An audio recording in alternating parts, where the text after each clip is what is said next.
Starting in the 6th grade, Tyler Lyberts started using as a way to make friends. It started with alcohol and marijuana, then later pills and heroin. He was in and out of jail, and finally his family gave him an ultimatum: get help or get out. Tyler's here now with his mom Sandy, dad Rick, and sister Ashley. Thanks for being here, you guys. Today Tyler's been sober for 6 years, and together as a family they go and speak to groups about their journey through addiction and the road to recovery. Welcome to all of you. Thanks for being here. Nice to meet all of you another guys. blonde and pink.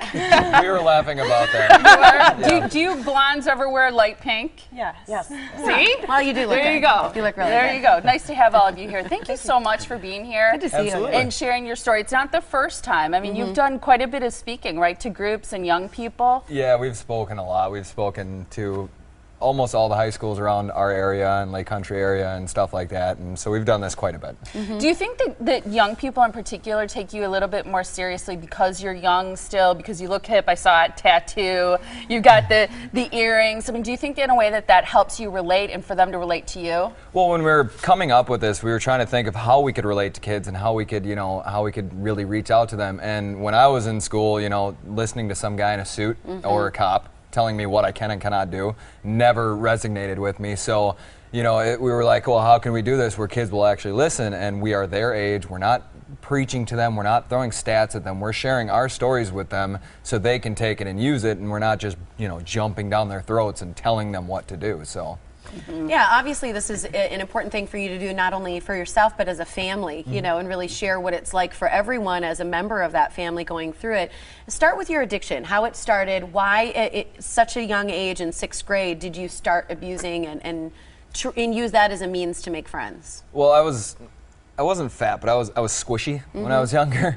So most people are. I was squishy. So I got made fun of a bunch, and honestly, the only reason I started using was because I wanted friends. I wanted people to like me. I wanted to feel accepted. I just wanted to hang out with people. And it was introduced to me by older people, and when I started using, I went out to the parties and stuff like that, and I felt like they liked me. I felt accepted, but later on found out that as long as I was using or they were using me, then I felt like I was accepted. So it wasn't true friends, but I went down that path because I wanted friends, because I wanted to be popular, and because I wanted people to like me and things like that. How are kids in 6th grade getting their hands on all of this? I mean, I understand, alcohol or liquor sometimes can come from a parent's cabinet, but when you're talking about marijuana and heroin and some of the other things, how at that young of an age are you getting it? Well, marijuana and street drugs, they, once you know an older person that knows how to get something, they can get anything else they want. But the scary part is a lot of the pills, prescription pills, do come from parents, medicine cabinets and grandparents' medicine cabinets and things like that. What about heroin? How does something progress from alcohol and marijuana, which are very common drugs for young people to experiment with, to heroin, which is a much harder street drug? Because unfortunately, kids in our age and in our generation need instant gratification. Everything's so fast, Yes. Internet, Facebook, games, everything's so fast. So, things burn out really quickly. So you start smoking marijuana and all of a sudden it's not enough for you anymore. So you start looking for that next thing, and everyone else is doing pills. So of course you're going to turn to pills. And then the pills become too expensive. So what do you have next? And that's heroin, because heroin, it's just a cheaper form of pills. So that's. How does it feel to be sober? I love being sober. I really do. I can't put it into words how awesome it's been being sober. The past 6 years have been by far the best 6 years of my life. I love being sober. I wouldn't trade it for the world. Is it hard? Yeah, absolutely. Sometimes, when you go through those rough patches and you're emotional and things like that, it comes back like, hey, maybe we should do this just a little bit to get through this. And there are times where it gets tough, but thankfully I have my family here. They have been nothing but supportive for me. And who was the first to know that something was going on? Was it you as a sister? Was it mom, dad? Well, Tyler got his first underage drinking ticket at 12. So we just thought, he was just being a teenager, or not, and so then, How far apart in age are you guys? 3 years. I'm 3 years older than him. You're older. Yeah. Okay. So then, it turned to finding baggies. And that was probably around 14. And then from there, the signs started to show up more. Mom and Dad, what did you guys see that you were like, whoa, what is happening? Well, to be honest, we actually didn't really see it. Who is focused on your child in 6th grade using. That was Yeah. not even on our radar to look at it. So ignorance. We were very ignorant. We didn't know the signs. We didn't know any of that. Ashley would mention something to us, and it's easier to ignore than to face, especially when you don't understand it.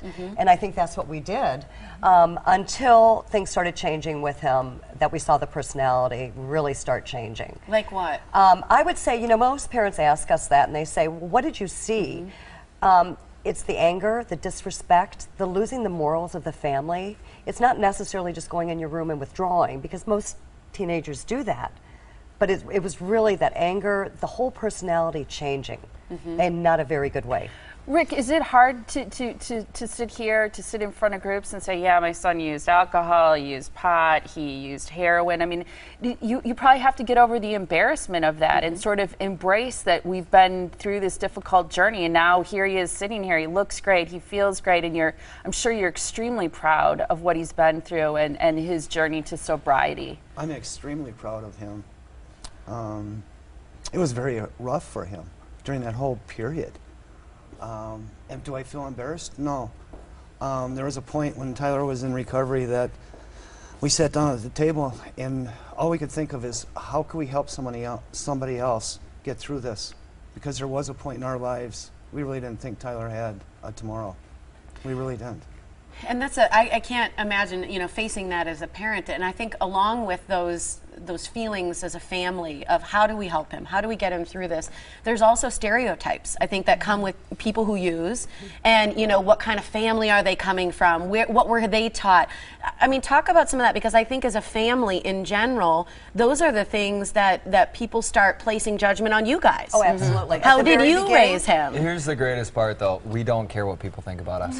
That's great. We're not here to look like we're here to help people. And if you want to judge us because of our story in order to help you, fine, judge us. But we're here to help you. We're not here for any other reason. But in the moment, it probably didn't feel like that, Oh, did it? no. To be able to reach out to somebody that would actually understand what I was going through, there was nobody. Yeah. In fact, we were actually kind of shunned by family and friends. bet. And even by our family, because they didn't want to do anything with us because it was drugs and alcohol. You know, if it had been anything else, we would have been inundated with advice, oh my gosh, support, but it was drugs and alcohol, so we were very alone. And that's one of the reasons why we do this and are so passionate. How do you deal now with, specifically with alcohol and the use of alcohol socially? Yeah. How old are you now? I'm 28. You're 28. I had to think about that already. I get it. I get I'm on camera. I might be a little younger. How do you deal with the social part of alcohol for you now after what you've been through? Well, you know, I don't have to really deal with it. My parents don't drink. Ashley doesn't drink. The friends. And never have? Oh, we did, we did, but we we did. Yeah. don't now. He's Okay. in recovery. We feel that we have to support his sobriety, even though he says, you know, go ahead. We choose not to. for you We guys. have any party, people will say, can we bring alcohol? And I say, you know, if you can't spend 2 hours without alcohol, so everything we do has no alcohol involved in it. And everything I do really doesn't have any alcohol in it either, because, you know, like I said, the family, we don't drink, we do other stuff, and all my friends, my whole friend group, you know, nobody really drinks, nobody does drugs. We go skydiving, we go bungee jumping, you know, we just got sponsored for a drift team and cars and racetracks and stuff like that, so. Now you're an adrenaline Yeah, junkie. you're still a thrill seeker. Oh, no, we still, Well, oh, absolutely, It's funny, absolutely. the first year I got out of treatment, it was sober, I got a crotch rocket for the first time. Mom and Dad were terrified. They're like, oh, great, he survived drugs, but now we've got life. This is perfect. But yeah, no, I do anything that makes my adrenaline go. I want to live life the way I want to live it, and not, you know, the way drugs want me to live it. And we're running out of time. great We ran out of message. time. But with relationships and dating, do you think you're a different person now than you were Yes. years ago? Yes, absolutely. We're not going to get into that, though. I was like, apologize to every. No, I'm kidding. It was so great to meet you guys. Yeah, you guys are Really great. fantastic. You've got 2 really great speeches coming up that people can learn more about. It's Potent and Deadly, the prescription and heroin usage and how to recover. It's your choice to live with the Lybert family. Tuesday the 14th from 7 to 8:30, that's at the Pewaukee High School. yourchoice-live.org is where you can find all the information. And then in Kenosha, on the 23rd from 6:30 to 8 at the Mahone Middle School. You'll be speaking there as well. Again, follow that website to find out where you can find the Lyberts and learn more about Tyler's story and the family as well in the journey to recovery. Thanks so much for being here. Super cool. Thank you. Thanks, Congrats guys. on what you do. Yeah, love it. Thank you great. so much.